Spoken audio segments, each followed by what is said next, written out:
आज प्रचाराचा शेवटचा दिवस आणि या शेवटच्या दिवशी खरं तर गेल्या 1.5-2 वर्षांपासून शहावाडी तालुक्यातल्या गोरगरीब, सर्वसामान्य शेतकऱ्यांसाठी खरं तर त्यांनी जी आंदोलनं केलीत, त्या आंदोलनाच्या माध्यमातून या तालुक्यातल्या अनेक शेतकऱ्यांना किंवा सर्वसामान्य गोरगरिबांचे जे प्रश्न आहेत, ते खरं तर तडीस गेलेले आहेत. म्हणजे अनेक प्रशासनाला अनेक चांगले निर्णय त्यांच्यामुळे घ्यावे लागलेले आहेत. वन विभागाच्या विरोधात त्यांनी केलेले मोर्चे, त्यांनी केलेली आंदोलनं, खरं तर आज शहावाडी तालुक्यातल्या शेतकऱ्यांना दिवसा पाणी मिळतंय, ते त्यांच्या आंदोलनाचं फलित आहे. अशी अनेक जी कामं आहेत, ती खऱ्या अर्थाने त्यांनी केलेली आहेत. तर ते जे नेतृत्व आहे, भाजपाचे राज्य कार्यकारिणी सदस्य असलेले आबासाहेब पाटील, ते सध्या आपल्यासोबत आहेत.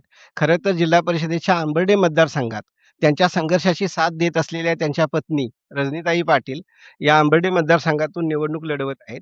सध्या आता आपल्या प्रचाराच्या शेवटच्या दिवशी आबासाहेब आपल्यासोबत आहेत. साहेब, तुम्हाला खरं तर तुम्ही ही रस्त्यावरची शेतकऱ्यांची साठीची लढाई लढतच आहात. पण ताई आता थेट निवडणुकीच्या रणांगणात उतरलेल्या आहेत.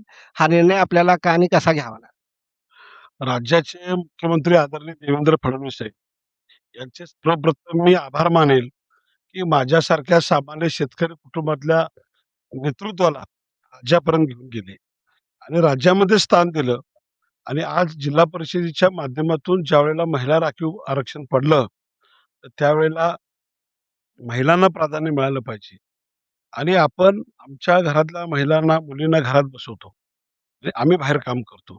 तर महिलांच्या सक्षमीकरणाची भूमिका माझ्या डोक्यात आहे. या तालुक्याची जी अवस्था आहे, आमच्या महिला भगिनींना कामधंदा नाही. आज लोकांची काय परिस्थिती आहे मी सांगायची गरज आहे, तालुक्याला माहीत. आणि म्हणून महिलांच्या सक्षमीकरणासाठी आपल्या घरातून आपण सुरुवात केली पाहिजे आणि कधी न बाहेर पडलेली माझी सुद्धा पत्नी ही जनमानसात आली पाहिजे, सर्वसामान्यांच्या मध्ये आली पाहिजे. ह्या महिलांच्यासाठी तिने काम केलं पाहिजे. या संकल्पनेतून आणि शेतकऱ्यांच्या प्रश्नासाठी, गोरगरिबांच्या प्रश्नासाठी तिनंही लढलं पाहिजे. आज आम्ही लढा उभा केलेला आहे गेल्या 10-15 वर्षापासून आपण बघतायत. पण तिच्या साथीमुळे आज इथपर्यंत आलो. पण तिला सुद्धा ह्या लढ्यात पुन्हा सहभागी करून ह्या समाजाचं काहीतरी देणं लागतो, म्हणून ही उमेदवारी घेतलेली आहे. खरं तर राजकारण हे कठीण असतं, असं म्हणत महिलांना राजकारणापासून लांब ठेवलं जातं. ही भिंत खरं तर पहिल्यांदा तुम्ही तोडलेली आहे आणि ताईंना उमेदवारी मिळालेली आहे. आता पुढं ताई ज्यावेळेला निवडून येतील, निवडून आल्यानंतर प्राधान्याने अंबर्डे जिल्हा परिषदेचा जो मतदारसंघ आहे, तो दुर्गम आणि डोंगर दऱ्यात वसलेला, डोंगर कपारीत वसलेला जो मतदारसंघ आहे. तर त्या मतदारसंघाचे प्रश्न तुम्ही जे रस्त्यावर प्रश्न मांडताय, ते ताई जिल्हा परिषदेमध्ये कशा पद्धतीने मांडतात? तुम्ही एक प्रश्न विचारला राजकारणामध्ये, तर आमचं घर हे राजकारणाशी निगडीत नाही, तर समाजकारणाशी निगडीत आहे. आमचं जे काम करण्याची भूमिका आहे, 80% समाजकारण आणि 20% राजकारण. आणि ह्या माध्यमातून आम्ही चाललोय. आम्हाला कोणत्याही तालुक्यातल्या लोकांशी, भोळ्या-बाबड्या जनतेशी, सामान्य माणसाशी कुठलं राजकारण करायचं नाहीये. मनातून, तनातून आणि आपल्या कृतीतून आम्हाला ह्या समाजाला काहीतरी घडवून द्यायचं आहे. जो माझा उपेक्षित समाज आहे, सर्वसामान्य शेतकरी आहे, जो पिचलेला आहे, सामान्य कर्मचारी आहेत, कामगार वर्ग आहे, ह्याची दयनीय अवस्था या ठिकाणी करून ठेवलेली आहे. आज तुम्ही बघितलं असेल तालुक्याची परिस्थिती. तालुक्यामध्ये सगळी शासकीय कार्यालय भाड्याच्या घरात आहेत. हा देशात आणि राज्यात पहिला तालुका आहे, की ज्या तालुक्यामध्ये ह्या सगळ्या शासकीय यंत्रणा जे पुरवल्या जातात, की सर्वसामान्यांच्या नायकासाठी, त्याच मुळाच्या भाड्यात घरात असतील, तर तालुक्याचा विकास कसा झाला असेल? हे त्या राजकीय लोकांनी सांगायचं, की ज्यांना आमच्या लोकांना गृहीत धरलंय. तालुक्याची परिस्थिती का लोकांना गृहीत धरलेलं आहे. सामान्य शेतकऱ्याला विचारलं जात नाही. ज्यांना जिल्हा परिषद म्हणजे काय? पंचायत समिती म्हणजे काय? त्या जिल्हा परिषदेचं काय काम आहे? पंचायत समितीचं काय काम आहे? हे ज्यांना माहीत नाही, असे लोकं त्या ठिकाणी तुम्ही निवडणुकीसाठी उभा करता आणि जनतेला माहीत नाही, हा माणूस कोण आहे? तुम्ही थेट त्या माणसाला एखादा मोठा कंत्राटदार आणायचा आणि सगळ्या अ, प्रभागामध्ये की कंत्राटदार उभा केलेले आहेत. त्या कंत्राटदारांच्याकडून पैशाचा वापर करायचा. त्यांचेच पैसे घ्यायचे. तेच गोरगरिबांना ₹400-500 दाखवायचे आणि ₹500 मध्ये मतदान घ्यायचं आणि मग सांगायचं आमचा उमेदवार सक्षम आहे. तुमचं व्हिजन काय आहे? सांगा ना शेतकऱ्याला, की बाबा मी जिल्हा परिषद का लढवतोय? कशासाठी लढवतोय? आणि ह्याच्यातून मला लोकांचं काय करायचं आहे, ह्या सर्वसामान्याला विचारायची ताकद नाही तालुक्यामध्ये. त्याने गप्प बसायचं आहे. विचारलं की फोन जातो, "काय बोलतोयस?" आणि मग त्यानं गप्प बसायचं आहे. ह्या सगळ्या आज ही परिस्थिती सगळं गावगाडा चाललेला आहे.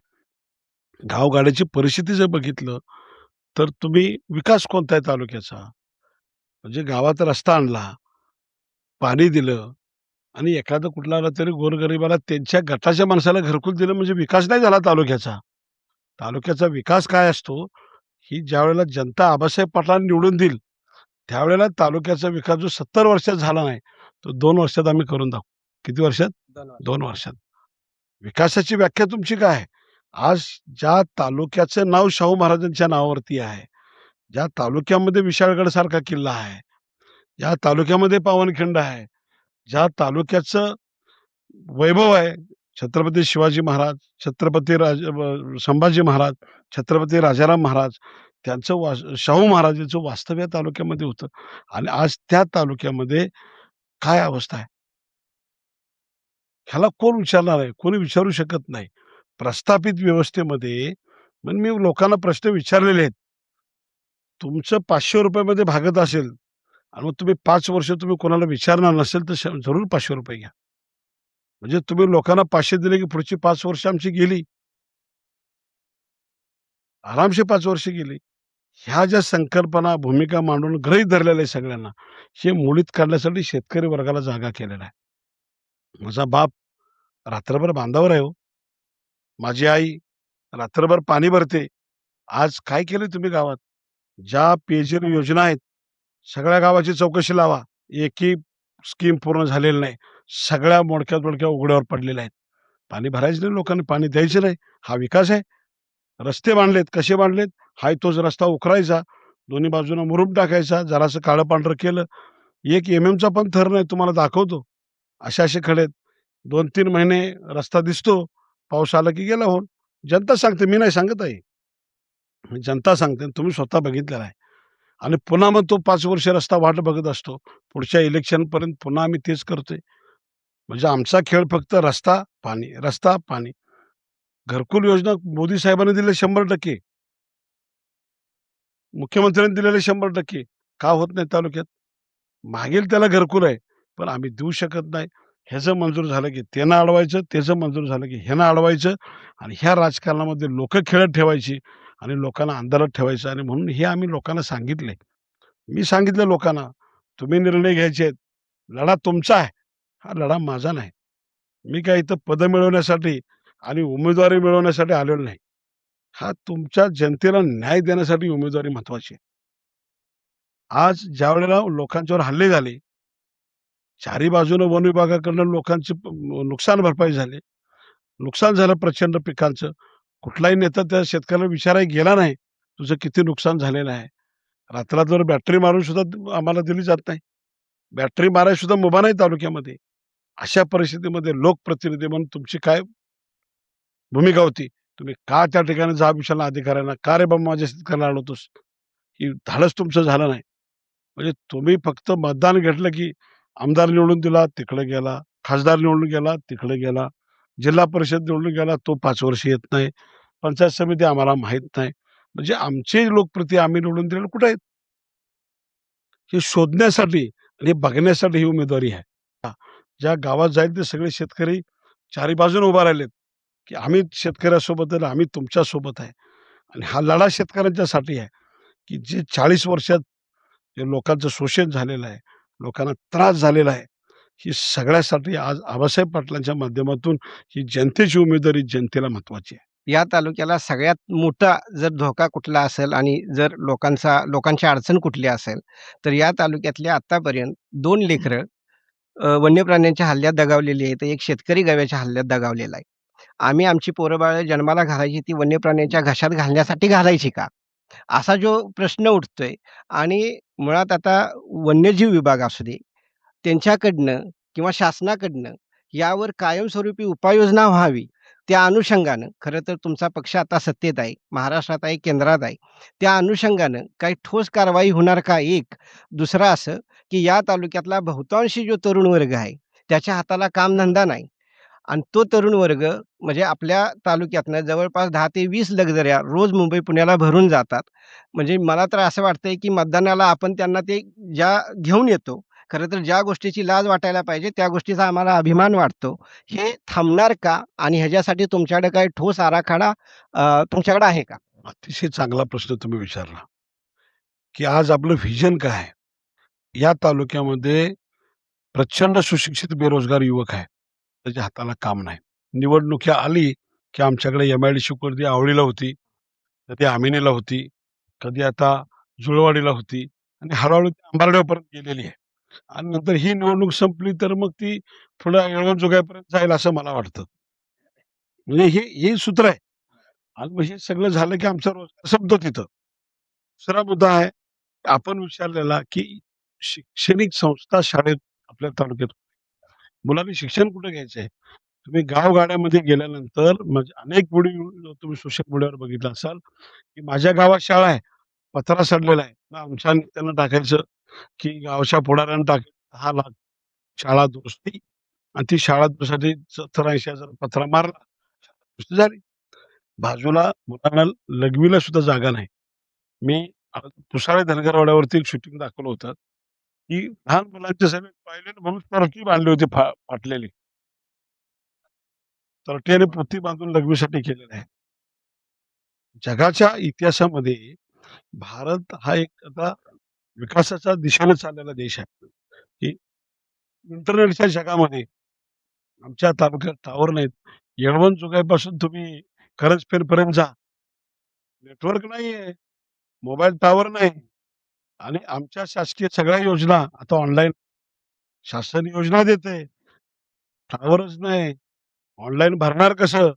आणि म्हणून तालुक्यात त्या ठिकाणी प्रचंड मोठ्या प्रमाणात लोक नाराज आहेत. आज परिस्थिती वाड्या-वस्त्या धनगरवाड्या आहेत.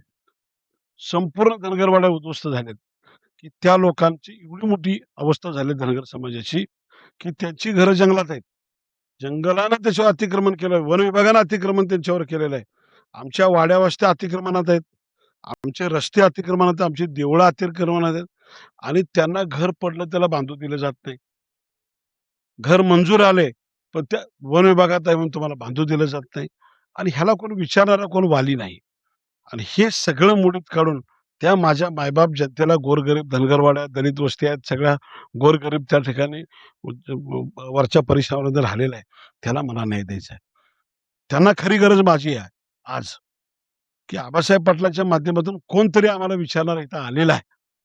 आणि आज त्याने ठरवलंय, की आज काही झालं तरी आज आबासाहेबांच्या पाठीशी उभं राहायचं, खंबीरपणे उभं राहायचं आणि ही निवडणूक, ही शेतकऱ्यांची निवडणूक, सर्वसामान्यांची निवडणूक, कामगारांची निवडणूक आणि ही सगळी निवडणूक आज तालुक्यातील सगळ्या सर्वसामान्य जनतेने हातात घेतली आणि त्याच्यामुळं मला जास्त फिरायला लागत नाही.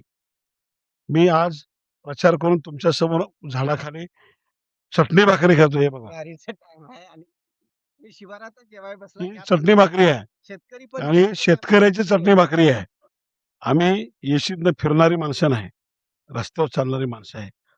आमचं मुलांचं शिक्षण नाही. मुलांना ह्यांचा मुलगा परदेशात, ह्यांची मुलं चांगल्या शाळेत.